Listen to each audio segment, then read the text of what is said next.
This almond butter toffee is so easy to make. I would be sad for you if you did not try. First, you're going to grease a baking sheet or line it with parchment paper. I highly recommend the parchment. Next, you're going to add about 2 cups of chopped almonds across the bottom of the prepared pan.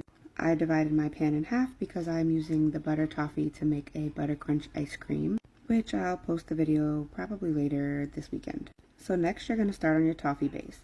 In a saucepan, you're going to combine 1 pound of butter, 1 tablespoon of water, and 2 cups of sugar. I finally purchased myself a candy thermometer, and I have to say, it does make this process much easier. So you're going to cook over medium-high heat, stirring constantly until it reaches 300 degrees Fahrenheit. This is the hard crack stage, which is what you want for toffee.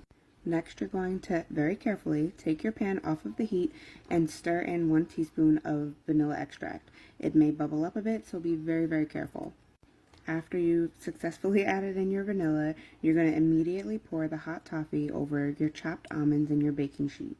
Spread it as evenly as you can, but just remember, you have to be careful. This stuff is so hot. Next, you're going to sprinkle about 18 ounces or 1.5 bags of chocolate of your choosing. I used dark chocolate for this, and I was not disappointed.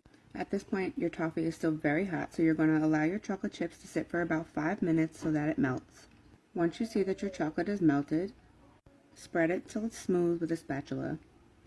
And then you can sprinkle the remaining about 1/2 cup of chopped almonds over the melted chocolate.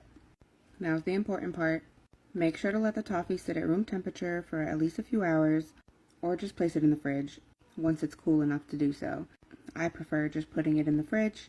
It, 1, takes a lot less time, and 2, I feel like it stiffens up a little bit better with the chocolate.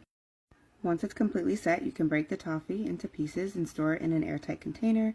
It should stay fresh for up to 2 weeks, but you can always put it in the fridge if you prefer that. That's exactly what I did.